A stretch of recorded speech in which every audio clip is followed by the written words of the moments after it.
আসসালামু আলাইকুম। আজকে কথা বলবো যে কিডনিতে কেন পাথর হয় এবং এই পাথর হওয়া আমরা কীভাবে প্রতিরোধ করতে পারি। শরীরে কিছু অঙ্গে একটু পাথর বেশি হতে পারে, যেমন গল ব্লাডার বা পিত্তথলি, কিডনি এবং কিডনি নালি, কিডনির থলি এসবে, এবং অগ্ন্যাশয় নামক একটি অঙ্গ আছে। এখানে সাধারণত ক্যালসিয়ামগুলো বেশি হয়। শরীরে আরও এই জায়গায় কিছু ক্যালসিফাইড বা ক্যালসিফিকেশন হতে পারে। এখন আসি যে কিডনিতে কেন পাথর বেশি হয়। আমরা যখন মানে কিডনি প্রস্রাবটা যখন ঘন থাকে তখন এই কিডনিতে পাথর হওয়ার সম্ভাবনা বেশি থাকে। যখন ঘন থাকে তখন এর মধ্যে কিছু ময়লা এটা সেটেল ডাউন হয়, এটাই প্রিকাশর হিসেবে কাজ করে, এবং পরবর্তীতে যখন এরকম রিপিটেড হতে থাকে তখন ওটার পাশে আরও ময়লা জমে জমে এটা পাথর তৈরি হয়।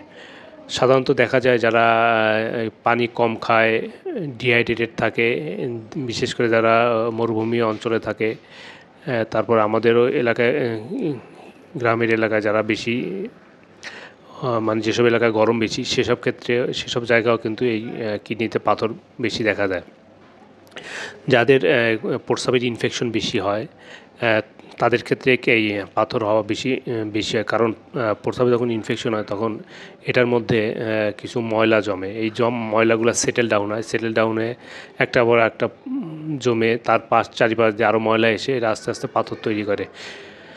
কিছু কিছু খনিজ শরীরে পাথর তৈরিতে বাধা দেয়, সেগুলো যদি কোনো কারণে কমে যায় তাহলে কিন্তু পাথর বেশি হতে পারে, যেমন সাইট্রেট, জিঙ্ক, তারপরে ম্যাগনেসিয়াম। আবার কিছু কিছু উপাদান আছে যেগুলো পাথর তৈরিতে সাহায্য করে, সেগুলোর কারণে যদি এই কেমিক্যালগুলো শরীরে বেড়ে যায় তাহলেও পাথর হতে পারে, যেমন ক্যালসিয়াম, ইউরিক অ্যাসিড, ম্যাগনেসিয়াম বা ফসফেট, এগুলো যদি বেশি থাকে তাহলে কিডনিতে পাথর বেশি হয়। অতিরিক্ত লবণ খেলে হতে পারে। যদি কোনো কারণে প্রস্রাব আমরা চেপে রাখি বা প্রস্রাব ক্লিয়ার না হয়, প্রস্রাবে যদি বাধা থাকে তাহলে প্রস্রাবগুলা জমে থাকবে, সেই ক্ষেত্রে হয়।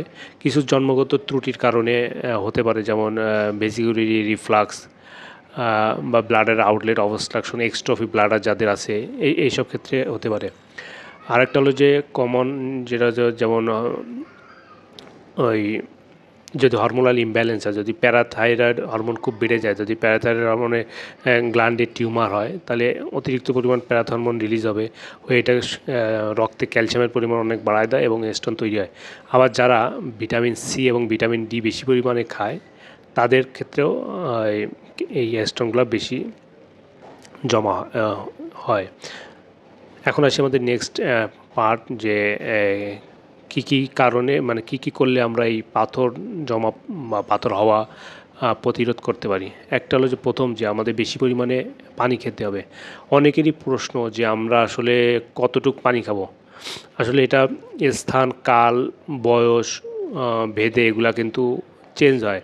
যেমন গরমকালে বেশি পরিমাণ পানি লাগে, শীতকালে কিন্তু আমরা পানি সাধারণত কম খাই, কারণ আমাদের ঘাম হয় না, এই জন্য পানি কম খাওয়া লাগে। আবার যারা মরুভূমিতে থাকে তাদের একরকম পানির চাহিদা, আবার যারা শীত প্রধান এরিয়ায় থাকে তাদের কিন্তু চাহিদা অন্যরকম। আবার যারা মাঠে কাজ করে তাদের কিন্তু পানির চাহিদা বেশি, আবার যারা এসিতে বসে থাকে তাদের কিন্তু পানির চাহিদা কম। সো এটা পার্সন টু পার্সন ভ্যারি করতে পারে। দৈনিক আমাদের 8 থেকে 10 গ্লাসের মতো পানি খেতে হবে, অথবা আমরা এটাও করতে পারি যে আমাদের এমন পরিমাণ পানি খাওয়া লাগবে যাতে আমাদের প্রস্রাবটা প্রতিদিন প্রায় 2 লিটারের মতো হয়, এটা অ্যাডাল্টের ক্ষেত্রে। আর বাচ্চাদের ক্ষেত্রে আমরা কোনো বাচ্চা যদি দিনে 8 বার 10 বার প্রস্রাব করে তাহলে আমরা মনে করবো যে এটা অ্যাডিকুয়েট আছে। আরেকটা হলো যে আমাদের যদি প্রস্রাবের ইনফেকশন হয়, তাহলে প্রস্রাবের ইনফেকশন হলে অবশ্যই আমরা ডাক্তার দেখিয়ে প্রপার ডোজে, প্রপার ডিউরেশনে একটি অ্যান্টিবায়োটিক কোর্স কমপ্লিট করা লাগবে। এবং প্রস্রাবের ইনফেকশন যদি একবার হয় এটা কিন্তু বারবার হইতে পারে, এবং ডকুমেন্টেড যদি ইনফেকশন থাকে তাহলে আরও অনেক পরীক্ষা নিরীক্ষা করে প্রস্রাবের রাস্তায় কোনো সমস্যা আছে কিনা সেটা কিন্তু আমাদের ইভালুয়েট করতে হবে। এরপরে আসি যে আমাদের লবণটার কারণে পাথর জমে বেশি, এই জন্য লবণকে আমরা অ্যাভয়েড করবো, যতটুকু পারি আমরা লবণ কম খাবো। আরেকটা হলো যে পাথর যদি একবার হয় এটা কিন্তু আবার হওয়ার সম্ভাবনা থাকে, এই জন্য যদি কারোর পাথর হয় তাহলে কিন্তু সেই পাথরটা অপসারণ করার পরে সে পাথরটা অ্যানালাইসিস করতে হবে এটা কী ধরনের পাথর। এটা যদি অক্সালেট পাথর হয় তাইলে যেসব খাবারে অক্সালেট বেশি আসে সেগুলোকে আমাদের অ্যাভয়েড করতে হবে, যেমন পালং শাক, স্ট্রবেরি ইত্যাদি। আবার কিছু আছে যে ইউরিক অ্যাসিড স্টোন, সেইগুলো যদি অ্যানালাইসিসে যদি আমার ইউরিক অ্যাসিড আসে তাহলে আমরা যে গরুর মাংস বা মাংস জাতীয় জিনিসগুলো এগুলো অ্যাভয়েড করবো বা কম খাবো।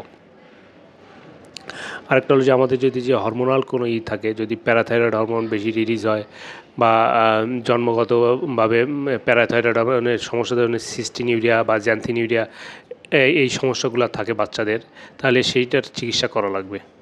আমরা যারা অতিরিক্ত পরিমাণে ভিটামিন সি বা ভিটামিন ডি এগুলা বেশি না খাই।